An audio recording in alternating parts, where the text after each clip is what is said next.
تحنا دهاتكم ممرنا ممرينا سمكوا عبد السلام مسخملنا حفتنا صقاوناي حفتي مني شمكي إلينا كبراتن كبرانن زلنا له جزا لما أنتي زهز أنا حفتنا قدم سلسة ورحي مالت كابت أمكتها لما أنتي إني أب صقع بيترسان تدبر يازر خوني هزان لما أنتي ولا تجرك أستو هايلا سمكر السنات وهاي برلو أب جزا عند عشان نفن جزا عند علمنا نازلنا أقولنا يزلوا ممري وناس نيرس أدوارات وقدمات حفتم سين سبكة وانجيل حلافن ناي زوا هجر سبكة ما خلاي زوا سبكة اللي ليك أقوين ممري ناس هاي لماريام يوم حفتي سأجاونا أقولنا إلا نيون مالتيو إلا نوناي حفتا زل أخطاو هوتو نزه عن زيا كم دايبر كم جاركي خمسة وكل زد لي أنا قريز هلنا مسألة زحفتنا خاء ألم يا بزنتهمو لما أنتي تمكتها أخي لو زحص عن زيا إجزابر أملاخ زفقودس لزخانة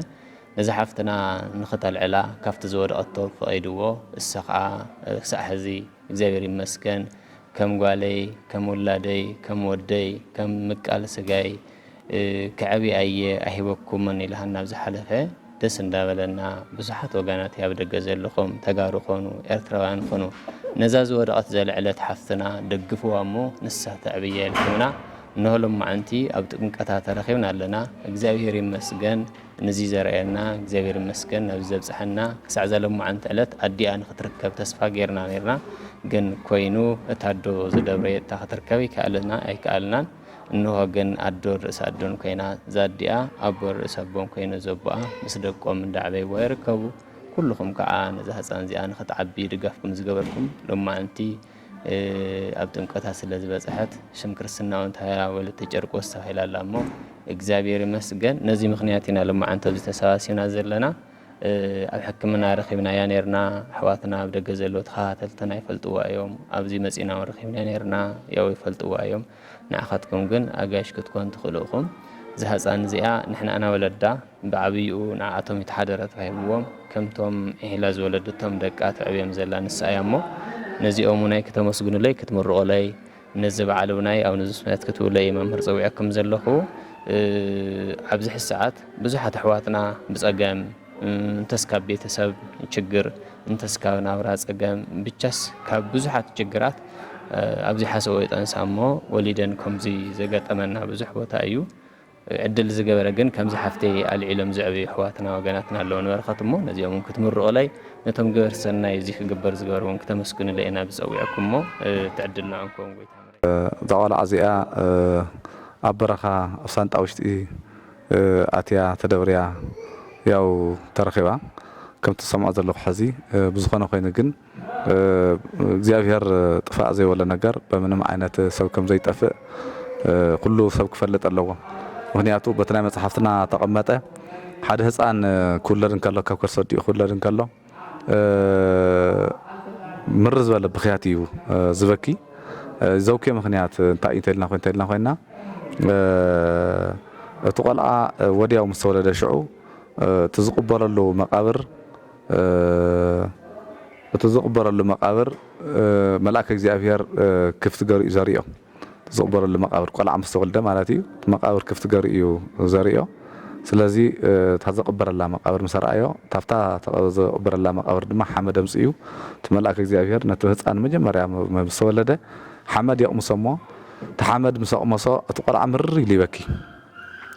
ይበኪ ግን ክበክን ከሎ ግን ነውዓት የብሉን ማለት እዩ ስለዚ ሰብ ክፍጠር እንከሎ መጀመርያ እውን ኣዳም ኣቦና ፈጠር እንከለውን ካብ መሬት ተፈጢሩ ተመሊስካ እውን ናብ መሬት ተኣቲኻ ዝብል ኣምላካዊ ቃል ኣሎ ህፃን ድማ ማንም ህፃን ክውለድ እንከሎ ድማኒ መቃብሩ መልአከ እግዚአብሔር ከፊት የሪኦ ብድሕሪት ኣብ ሓመድ ኣምፅኡ የቕምሶ ምርር ኢሉ ቆልዓ ይበኪ ማለት እዩ ስለዚ እዚ ህፃን እዚኣ ቆልዓ ክትውለድ እንከላ ዞዝኒ ህዚ ዕድል ተዋሂብዋ እዩ ምክንያቱ ወላ ተተደብረየ ታትሞተላ ዕለት እግዚአብሔር ስለ ዝፈልጣ ኣፍታ መዓልታ ክትመውት ከም ዘለዋ እግዚአብሔር ሓሊዋ ፀንሒ እዩ ስለዚ ነዛ ቆልዓ እዚኣ ሓሊሉ ዝፀንሐ ሰማይ ንፈጠረ ኣምላኽና ስለ ዝኾነ ነዚ ኩሉ ዝገብር ድማ ፈጣሪና ስለ ዝኾነ ንዑ ክብሪ ምስጋና ይብፅሓዮ ብኻልኣይ ደረጃ ድማ ንኩሉ ትሕሉ በማላጅነታ ብፀሎታ ተረዳእና ድማ ተወዳዳሪ ዘይብላ ብፀሎታ በማላጅነታ ተረዳእና ቅድሰ ቅዱሳን ድንግል ማርያም ኣዴና እያ እሞ ስለዚ ንዓኣ ክብሪ ምስጋና ይብፅሓያ እዚ ኢለ ናብቱ ታእሽሙ ከኣትን ከለኹ ናብቲ ሕጊ መፅሓፍቲ ክንኣትን ከለና ሓሙሽተ ብሄረ ኦሪት ዝፀሓፈልና መፅሓፍቲ ኣለዋ ነብይ ሙሴ ካብቶም ሓሙሽተ ፀሓፎም ሓደ መፅሓፍ እንታይ ኦሪት ዘፀኣት እዩ ማለት እዩ ኣብቲ ኦሪት ዘፀኣት ምዕራፍ 20 ቁጥሪ 13 እንታይ ይብል ኢትቅትል እያ ትብል ስለዚ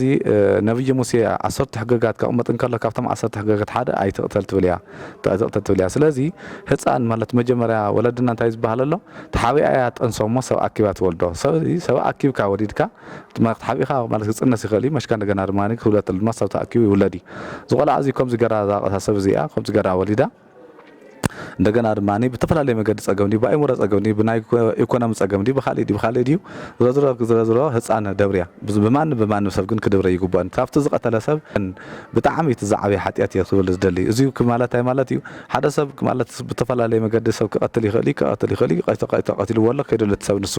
እዛ ሰብ እዚኣ ግን ኣብ ሳንጣ ገራመረት ደብርያት ኣላ እዛ ቆልዓ እዚኣ እግዚኣብሔር ረፍቲ ትሞተሉ ሰዓቱ ስለ ዝፈልጣ ኣይሞተት እዛ ቆልዓ እዚኣ ብሂወት ስጋ ትረኺባላ ማለት እዩ ብሂወት ስጋ ክትርከብ ከላ እዛ ቆልዓ እዚኣ ብድሕሪ ዓብያላ ድሕሪ ክትዓብን ከላ እዛ ቆልዓ እዚኣ ብናሃታ ኣይሙሮ በቃ ሞይታ እያ ዘላ ቀቲላታ እያ ዘላ ስለዚ እዛ ቆልዓ እዚኣ ቤተሰባ ኣቦኣን ኣዲኣን ቤተሰባን ኣይትፈልጥን ምስ ዓብየት እዛ ቆልዓ እዚኣ ሓዋ እውን ክትወስድ ትኽእል እያ ወዲ ሓዋ እውን ክትወስድ ትኽእል እያ ስለዚ ክትዋሰብ ትኽእል እያ ስለዚ ተጠያቐ መኔት እዚኣ እንተኢልና ኮይና እታ ዝውልደታ ኣዶ እያ ማለት እዩ ሓደ ብነፍሲ መቕታት ክትሕተት እያ ብኻልኣይ ደረጃ ድማ እንደገና ድማ እዛ ቆልዓ እዚኣ ናብ ቤተሰባ እንድሕር ተዋሲባ ምስ ዓብየት እንድሕር ተዋሲባ እውነይ ብሓፂሩ ክሳዕ ሾም ምንሕና ካብ 7 ትውልድ ንየ ክዋሰብ ኣለዎ ስለዚ ሕጊ መፅሓፍትና ሕውነት ማለት እዚ ሕውነት እውን ኣፍሪሳላ ሰብ እዚኣ ስለዚ እዚ ክብል ተለኹ እንታይ ማለት እዩ ብሙሉኹም ዘለኹም ጠቕላላ ብሙሉኹም ኣብ ተፈላለየ ቦታ ዘለኹም ሕዋትና ኩላኹም ማንም ሰብ ስለዚ ዘውዝኒ እዚ ነገር እዚ ዕሪና ክንርድኦ ኣለና ካብ ሓጢኣት ከቢድ ሓጢኣት ኣሎ ማለት እዩ በቲ ብምቕታል በቲ ድማ ትሪኦ ዘለና ሕጊ ምፍራስ ስለ ዝኾነ ማለት እዩ እሞ ስለዚ ዘውዝኒ እዚ ነብይ ሙሴ ተዋሃቦ ዘን ቃላት እዚኣተን እየን ኣይትቕተል ትብል እያ ነብይ ሙሴ ተዋሃቦ ስለዚ ዓብዪ ሓጢኣት ዝበሃል መጀመርያ ፈጣሪኻ ምክሓድ እዩ ታብኡ ድማ ነፍሲ ምቕታል እዩ ማለት እዩ እዚ ኩላህና ክንፈልጦ ከም ዘለና እዩ ካብኡ ብወንጀል ኣምላኽ ናብቲ ወንጀል ማቴዎስ ምዕራፍ 5 ቁፅሪ 21 ድማ እንታይ ይብል ሰማይኩም ዘተብለ ለቀደምትኩሙ እዩ ዝብል ማለት እዩ ስለዚ ነቶም ቀደምቲ ቅድም ዝነበሩ ቦታትኩም ዝተባሃደ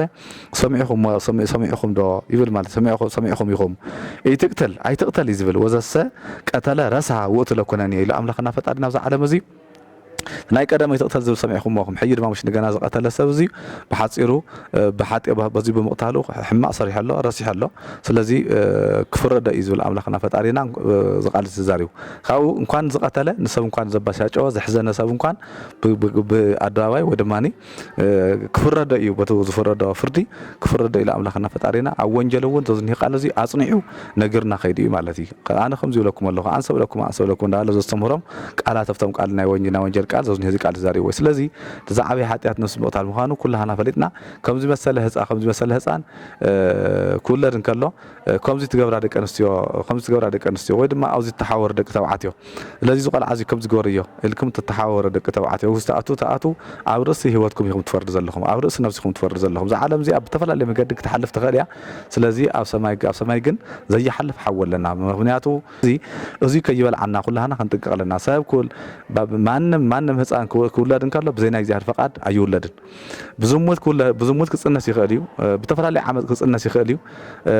ስለዚ ተቆልዓ ግን ዝፍጠር ቆልዓ ዝውለድ ቆልዓ ግን ዝጽነስ ቆልዓ ግን ብእግዚአብሔር ፈቃድ የተጸኒሱ እዚኣ ማንም ሰብ ክፈልጥ ኣለዎ ተም ሰባት ዝወለድዎ ሰባት ስለዝሙቶም ክጥይቁ ይኽእሉ እዮም ተቆልዓ ግን ተጸነሰ ግን ብእግዚአብሔር ፈቃድ ይበቃ ስለዝሙቶም ግን ብሕጊ ብዘይ ሙላዶም ከጥይቆም ይኽእል ተቆልዓ ተጸኒሱ ዝኒሄ ተቆልዓ ተወሊድ ዝኒሄ ግን ናይ ግድን ዝቆልዓ እዚ ማለት እዩ በተኻለ መጠን ወይ ድማ ብተፈላለየ ነገር ብሓፂሩ እግዚአብሔር ፈቃድ እዩ ተዝቆልዓ ተወሊዱ ማንም ዝቆልዓ እዚኣ እውን ተወሊዳ ማለት እዩ ንማንም ቆልዓ ዝውለድ የዛረብ ዘለኹ ማለት እዩ ዝቆልዓ እዚኣ ድማኒ ተወሊዳ ናብዚ ዓበየ በፂሓ ካብኡ ደሞኒ ብጣዕሚ ነኽብሮ ካብቶም ዓበይቲ ዝበሃሉ ምድያታት ኮይኖም ዝኒው ሕዚ ንሪኦም ዘለና ገዳም ምድያ እያ ነዚኣ ድማኒ መጋቢ ኣይላፍ ጸጋይ ሓውና ወድና ስለዚ ብኩሉ ሰብ ትኽበር እሞ ድማኒ ተኸቢርካ ዝኒኻ ድማ ብሓቅነትካ በቲ እውነትነትካ ንህዝቢ ትግራይ ማለት ዘሎ ኩሉ ብምሉእ ንዓበለ ዘሎ ኩሉ ብምሉእ ተገልግል ሓውና ከምዚ ጌርካ እንደገና ኣፋሊጥካ ነዚ ህፃን እዚኣ ኣፋሊጥካ ሰባት ክረድእዋ ውጭ ዘለዉ ኣሕዋትና ሰብ ማንም ሰብ ተፈጠረ በዓል ስለተፈጠረ ክቡር ኢሎም ሰብ ተፈጥሮ ክቡር እግዚአብሔር ክቡር ዝፈጠረ ሰብ ማንም ክሕስሮ ኣይኽእልን ስለዚ ቆልዓ እዚኣ ተደብርያ ተራኸብ እምበርን እግዚአብሔር ፈጠራ ስለዝኾነ ንሕና ድማ እግዚአብሔር ዋጋና ኸበና እዛ ቆልዓ እዚኣ ክንዕብያ ኣለና ኢሎም ንስኻ ብዘርጋሓዮ መሰረት ሓውና ናይ ገዳም ምድያ ተኸታተል ዘለዉ ወይ ድማ ፈተው ዘለዉ ኩሎም ተኸታቲሎም ንስኻ ብዘርጋሓዮ መሰረት ንሕና ክንረዳእ ኢና ኣለዎም ከምዚ ጌርካ ምርዳእ ካብዚ ዓብየ ጸጋ የለን ካብዚ ዓብየ ክብሪ እውን የለን ምክንያቱ እዚኣ ሓፍቲ ሙሴ እያ ሙሴ ኣብ ታእሽሙ ኣብ ወሰን ረዋኢ ተደውሪ ብፈርዖን ክሓድፍ ፈርዖን ንጉስ ምክንያት ዘለዉ ናይ እስራኤላውያን ዘለዉ ቆልዑ ተወለዱ ዘለዉ ደቂ ተባዕትዮ ይቀተሉ ኢሉ ዓውጅ ስለዝነበረ ስለዚ ተን መወልዳን ዝነበራ መወልዳን ዝተወልደ ወዲ ተወልደን ሓነቃ ስለዝቀትሎ ዝነበራ ሙሴ ግን እግዚአብሔር ዝሃቦ ጸጋ ስለዝነበረ ገጹ ብርሃን ተሳኢልዎ ዓይንኻ ማለት ብዓይንኻ ጥሙተ ዝኽእል ናይ እግዚአብሔር ጸጋ ስለዝነበረ ነዚ ንቀትለን ኢለን ገዲፈኖ ስለዚ ነብይ ሙሴ ኣብ ወሰን ባሕር ተደውሪ እዩ ተርሙት ወላ ተፈረን ሙሴ ማለት እጓለ ማይ ማለት እዩ ማለት ታይ ማለት እዩ ኣብ ማይ ወሰን ባሕሪ ወዲቁ ዝተረኸበ ስለዝኾነ ማለት እዩ ነብይ ሙሴ ስለዚ ነብይ ሙሴ ወዲቁ ተደውሪ ብፈርዖን ምክንያት ሓደ ንጉስ ፈርዖን ምክንያት ወዲቁ ተደውሪ ነገር ግን ሙሴ በተፈላለየ መሽግር በተፈላለየ ጸገም እግዚአብሔር ፈቃድ ዓዊ መጨረሻው ድማ እግዚአብሔር ፈጣሪ ሕጉሱ ንህዝብ እስራኤል መሪሑ ባሕሪ ኤርትራ ከፊሉ አሸጋጊሩ ናፍት እንደገና ናብ ምድረ ርስቲ ናብ ኢየሩሳሌም ከኣቱ ገይርዎም 40 ዓመት ሙሉ ወናይ ካብ ውቅያኖስ መና እንዳውረደን እስራኤላውያን መጊዎም ነብይ ሙሴ እንታይ ተባህል ተጸውዕ እንተልና ኮይና ሊቀ ነቢያት ተባሂሉ ተጸውዕ ማለት ናይ ነቢያት ሓላፊ መራሒ ተባሂሉ ተጸውዕ ብግፍዒ ስለዚ ዓብይ ነብይ ሙሴ ብግፍዒ ስለተረኸበ ተደውሪ ስለተረኸበ ወይ ብግፍዒ ማለት ስለተደውረ ናይ ነቢያት ሓለቃ ተባሂሉ ተጸውዕ ምስ እግዚአብሔር ፈጣሪኡ ተራኺቡ ብመጽሓፍቲ እውን ይጽሒፍልና ስለዚ ንሕና ድማ ብኡ እናተማሃርና ድማ እንነብር ኣለና ማለት እዩ ስለዚ ዛ ቆልዓ እዚኣ ድማ በዝሎም መዓልቲ ተጠሚቓ ወለተ ጭርቆስ ኢሎም መዓልቲ 15 መዓልቲ ሎም መዓልቲ ጭርቆስ ህፃን ጭርቆስ ሰማዕቲ እዩ ወዲ 3 ዓመት ኮይኑ ሃይማኖቱ ዝመስከረ እዩ ስለዚ ኣዲኡ መሰዲኡ ኮይኖም ሃይማኖቱ መስከሮም ዝሞት እዮም ቅድስተ ኢየሉጣ ማለት እዩ ስለዚ ሽምኩመኒ ዝፅዋዕ ከሎ ሓደ ንጉስ ምስ ወዳ ትመጽእ ከላ ሽምኩመኒ ንዓት ይኽጥይቃን ከሎ ሹማ ኢየሉጣ እንዳሃለወ ሹመይ ማለት ኣይነገርኒ ኢላ ክርስቲያን ሹመይ ኢላ ማለት እዩ ስለዚ ዋ ሹምከ ዝለክ ዘለኹ ክርስቲያን ይብለካ ኣለኹ ካብ ክርስቲያን ላዕሊ ሹምከ የለን ኣነ ክርስቲያን ዝለካ ኣለኹ ኢላ ክርስትና ሃይማኖት ክንደየናይ ዝኣክል ዕብየት ከም ዘለዎ ክንደየናይ ዝኣክል ጸጋ ከም ዘለዎ ክንደየናይ ዝኣክል ክብሪ ከም ዘለዎ ክርስቲያን ማለት ዘይሕሱ ዘይሰርቕ ዘይሓሚ ነፍሲ ዘይቀትል ንማንም ሰብ ከም ህይወቱ ዘርኢ ሰላም ዝፈቱ ፍቅሪ ዝፈቱ ስለዚ ንጠመየ ዘብልዕ ዝዓረቀ ዝኸድን ከምዙ ገዳም ምድያ ዝሰርሖ ስለ ስርሓቲ ዝሰርሕ ሰብ እዩ ማለት እዩ ተዛዓበየ ማለት ሰብ ምርዳእ ተዛዓበየ ሰብ ምዕባይ ተዛዓበየ ማለት እዩ ስለዚ እዚ ስለዝኾነ ብተኻለ መጠን ጭርቆስ ሰማዕቲ ወዲ 3 ዓመት ሃይማኖቱ ዝመስከረ ተኣምር ዝገበረ መዓልቲ ኣዘሎ መዓልቲ ቆልዓ ተጠሚቓ ዝኔቶሞ ብተኻለ መጠን ኣብ ጭርቆስ ህፃን መዓልቲ ምጥማቕ ማለት ናይ ጭርቆስ ክብሪ ዛ ቆልዓ እዚኣ ረኺባ ኣላ ምክንያቱ ጭርቆስ ሰማዕቲ እዩ እዚኣ እውን ሰማዕቲ እያ ዛ ቆልዓ እዚኣ በረኻ ወዲቓ ተደብርያ ተረኺባ እያ እግዚአብሔር ግን መዓልታት ሞተሉ መዓልታት ስለዝፈልጥ ኣጽኒሕዋ በዝሎም መዓልቲ ናይ ጭርቆስ ማለት መዓልቲ ምጥማቓ ናይ ጭርቆስ በረከት ተኻፊላ ኣላ ከም ጭርቆስ ሰማዕት እውን ክብሪ ከም ትረክብ ሰማይ ነጠራጥረሉ መገዲ የለን ኣብ ተፈላለየ ቦታ ዘለኹም ዝረዳእኹም ሰባት እውን ናይ ጭርቆስ ቅዱስ ጭርቆስ ሰማዕቲ በረከትን ጸጋን ከም ትረኽቡ ምንም ኣይጠራጠርን ዓብይ ጸጋ ከም ረኺብኩም ገዳም ድያም ከም ዝገርካ ምትሕባርካ ድማኒ እንታብ ሰራሒ መሳርሒ ዝበሃል ናይ ወለድና ምስላ ስለ ዘሎ ኣነ እውን ብነፍሰይ ዋጋ ክረክበለኒ ኢልካ ከም ዝገርካ ስፋሕፊኻ እቶም ዝረድእዎ ሰባት ዝሰድዱ ሰባት ድማኒ ብትክክለኛ ነገር ብምድያ እንዳረኣኻ ንዓቶም ብግልፂ እንዳረኣኻ ከኣምነሎም ሳዕ ክንደይና ክትዝኣክል ኢኻ ትሰርሕ ዘለኻ ከም ዝገርካ ነቶም ሰባት ንሳቶም ማለት እስኪ ተስፋ ክገብሩ ከም ዝገርካ እናፋለጥካ እቲ ገንዘቦም ቁም ነገር ሞዓልካ ሓውና መጋቢ ኣይላፍ ጸጋይ ወይ ድማ መምህር ጸጋይ ሓውና ከም ዝገርካ ውላድና ከም ዝገርካ ምትሕባርካ ዝረገጽካዮ ለምለም ተዛረብካዮ ቀለም ይግበሮ ብውላድካ ተሓጎስ ዘለኣለም እግዚኣብሔር ፈጣሪና ኣውዝዩ ከምቲ ናይ ወለድና ሰፊሕ ዕድመ ሂቡ ሰፊሕ እንጀራ ሂቡ ካብኡ ደሞ እንደገና መጨረሻ ድማ ከምቶም አብርሃም ይስሐቅ ያዕቆብ ናይ ዘለኣለም ዝሕይ ገነት መጨረሻ መንግስት ሰማያት እግዚአብሔር ፈጣሪና ድሎኩም ኢሉ ቃል ዝኣተወሎም ታገነቱ ንዓቶም ከም ዝሃቦም ንዓኻኹም ጎር ፈጣሪና ከበካ ብጣዕሚና ንመስግን ኣብ ዘለኹም ተውዕብዋ ዘለኹም ሕዋትና ድማ ንዝኒኹም ዝገዛ ዝኒኹም ድማ ሕዋትና ድማኒ ብዋና ዝሕዝኩም ዝኒኹም እግዚአብሔር ዓድልኩም መድሃኒ ዓለም ጥዕናን ዕድመን ይሃብኩም ወልደ ትንሳኤና ወልደ ስላሴ ወለተ ስላሴ ስለዚህ ክልተኹም ከም ዝገርኩም ዘመሕዋትና ከም ዝገርኩም ዕባይኩም ዓብይ ጸጋ ዓብይ ክብሪ እዩ እግዚአብሔር ምሳኻትኩም ወለ እዩ ኣይገድፈኩምን እሞ ብጣዕሚና ንመስግነኩም ነኽብረኩም ጥዕና ድመን ይሃብና መድሃኒ ዓለም ሕዋትና ዝኒኹም ነፍትና ታበዓል ክነኽብርና ኢልኩም ዝኒኹም ሓውና ገብረ ህይወት ኩላኻትኩም ዝኒኹም መጺኹም ዝኒኹም ነዛ ቆልዓ እዚኣ ተሓጓስ ክንሕወስ ኣለና ኢልኩም መጺኹም ድማኒ ብጣዕሚና ንመስግን ዕድመን ጥዕናን ይሃብኩም መድሃኒ ዓለም ይኽብረልና ንዓመታ ከም ዝሎም ሰላም ጥዕና ንኩላህና ይብጽሐና ኣብ ተፈላለየ ዓዲ ዘለኹም ኩላኹም እግዚአብሔር ፈጣሪና ጥዕናን ዕድመን ሰፊሕ ዘመን ሰፊሕ ዕድመ እግዚአብሔር ፈጣሪና ይሃብኩም ክፋእ ይሃብኩም ዝሃብኩም ኩላኹም ዝረዳእኹም ኩላኹም ክፋእ ይሃብኩም ዕድመን ጥዕናን ይሃበና ይኽብረለ እየ ዝብል ብጣዕሚ ደስ ዝብል እዩ እግዚአብሔር ይመስገን ሓፍትና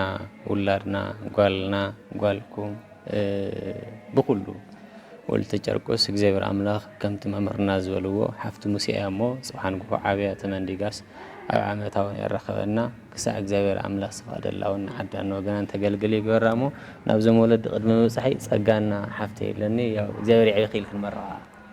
ጸጋ ይዕብኺ ይበልዋና ቆልዓ ወለተ ጨርቆስ ዕድመን ጥዕናን ይሃበልና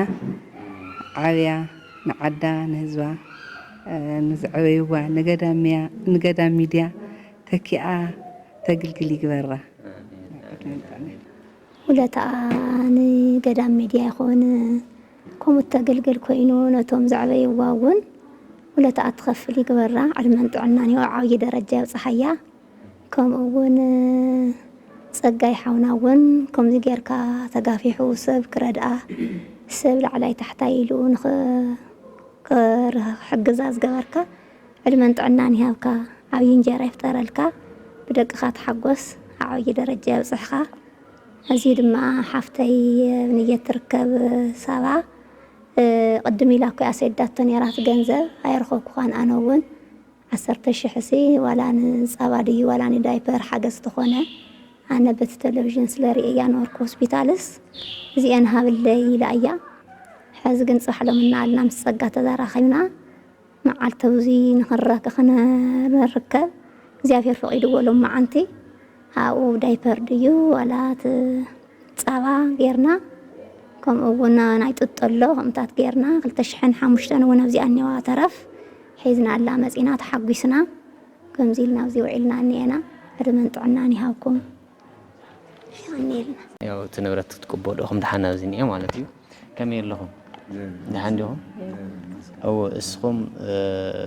بعبيو እግዚአብሔር አምላኽ ስፈተወኩም ሰብ ሓዳሪኹም ካውኻ እትዝሪአኩም ዘሎ ብደገ ኮይኑ ብርትዕ ዝኾነኩም ዘመስገነኩም እግዚአብሔር አምላኽ ክሳዕ ፍጻመ ኣምሒሩ ኣስሚሩ ውላድኩም ዓብያ ንዓኹምን ነቲ ኩሉ ሰናይ ዝገበረላ ወለታ ትኸፍል ህፃን ይግበራ እንሆሎም ማንቲ ወለተ ጨርቆስ ኣሰኒኹም ኣለኹም ኣብ ክርስትና መዓልታዊ ነብፂሕኩም ኣለኹም ክሳዕ ፍጻመ እግዚአብሔር አምላኽ ሙሉእ ይግበረልኩም ሞ እንኳዕ ደስ በለና እንኳዕ ደስ በለኩም ነቲ ዝሓገዘኩም ኩሉ እንሆሎም ማንቲ ከምዚ ጌርና ኣለና ኢልኩም ከተመስግኑዋ በኣኻ ጀምር ችሁትም ኤርትራውያንም ሆነ ኢትዮጵያውያን አጠቃላይ የምታደርጉትን ስራ የእግዚአብሔር ስራ ነውና አባታችንም እንደዚህ ተናግረው በትምህርት ራሱ በየጸጋው ነው የሚሰጠው የሰው ልጅና የሚያጽናናው በሁሉ ነገር በቃልም በምንም ያስጠናናችሁና ያበረታችሁን እግዚአብሔር በቸርነቱ እኛ ምንም አቅም የለንም እኔና እሷ ምንም አቅም የለንም። አቅማችን ማን ነው? እግዚአብሔር ነው። እመቤታችን ናት። ቅዱሳን ጻድቃን ሰማዕታት ናቸው። በእነሱ ተተክተው ደግሞ ያሉት ደግሞ ያው እነ ጸጋዬ ያሉት ሌሎችም አሉ።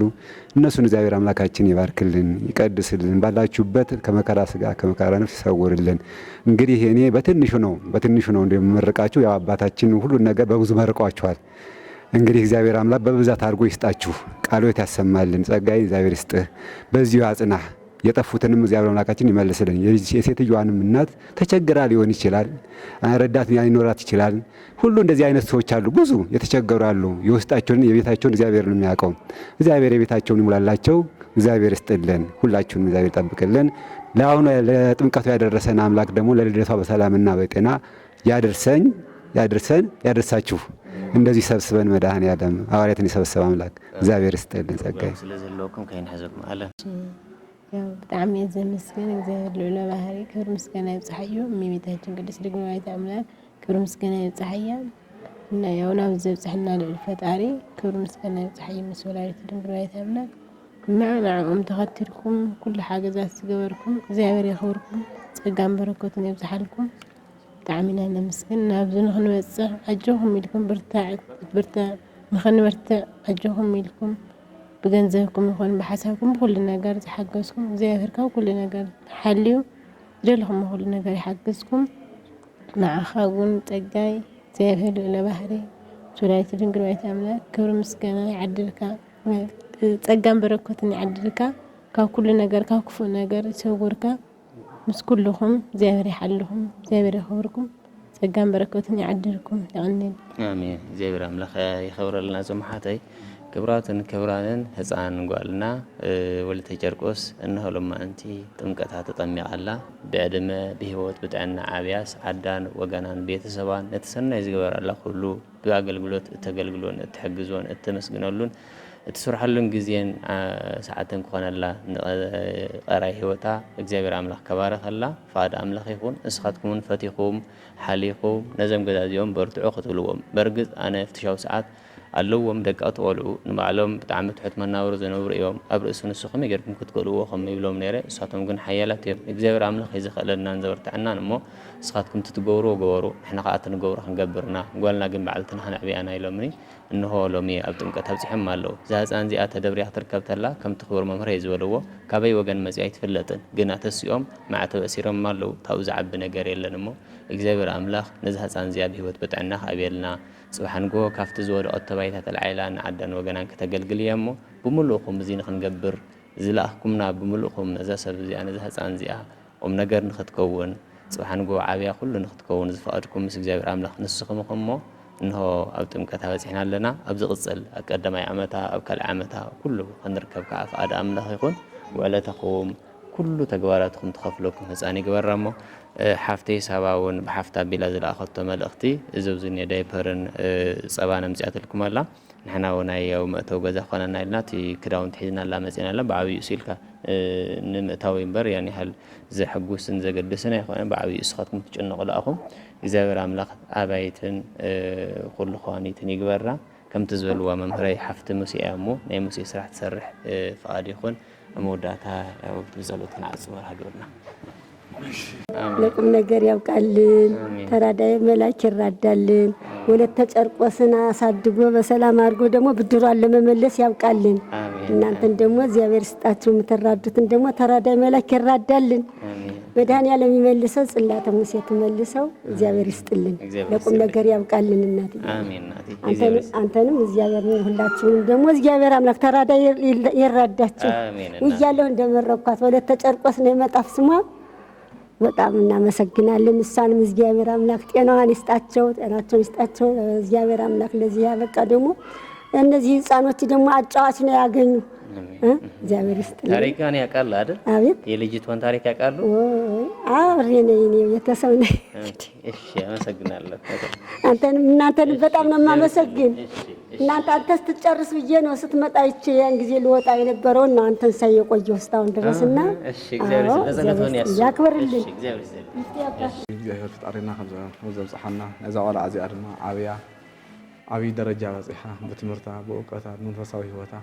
በፂሓ ድማ ናይ እዚኣ ተሓጓስ ደሰታ እግዚአብሔር ከርየና ቅዱስ ፈቃድ ይኹነና ናይ ቅዱስ ጨርቆስ ሰማዕት ናይ ኖና ናይ ቅድስት ድንግል ማርያም ኣዴና ናይ ኩሎም ቅዱሳን ጻድቃን ሰማዕታት ኩሎም ዘለዉ ሙሉኦም በረከት ርኤ ለኹላና ይፈለና መምህር ጸጋይ ሓውና እውን ህይወትካ ይሓልዎ ሓጢአትካ ይደምስልካ ኣብ ጸላኢታ ምንቀኛ መድሃኒ ዓለም ይምሓርካ ብዛእተኻዮ ብዝወፃኻዮ ምስ ቤተሰብካ ምስ ውላድካ ምስ ኩሎም ዝረድኡካ ዝኒው ኣሕዋትና ብምሉኦም እግዚአብሔር ፈጣሪና ይፈላልይኹም ጥዕና ድመን ይሃብኩም መድሃኒ ዓለም ይኽብረልና ኣብዚ ተዕብዩ ዘለኹም ወልደ ስላሴ ወልደ ትንሳኤ ዝኒኹም ድማ ኩላኹም እግዚአብሔር ፈጣሪና ዛቆልዓ እዚ ዓብይኹም ናይ ዕብየትኩም ናይ ትዘዕበኹማ ጸጋ ድማ ውፅኢት ድማ እግዚአብሔር ፈጣሪና ብነፍሲ ምስጋና ይዓድልኩም ተሓሰብኩም ፅቡቅ ነገር እግዚአብሔር ያስምረልኩም ሰላም መዓልቶም ዝዋዕለ ሰላም ለይቲ ይሕድረና ንዓመታ ከምዚ ደሞ ድማ ብሰላም መጠና ንኹላና ካብፅሓና ቅዱስ ፈቃሪ ይኹነልና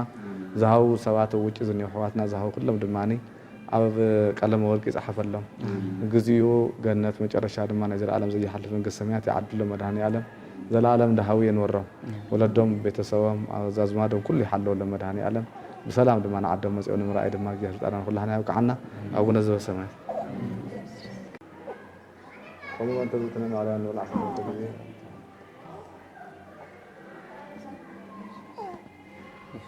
وزي يذكر السنة سرايا توقع بين الساعة سرايا هذه هذا كله ذكر.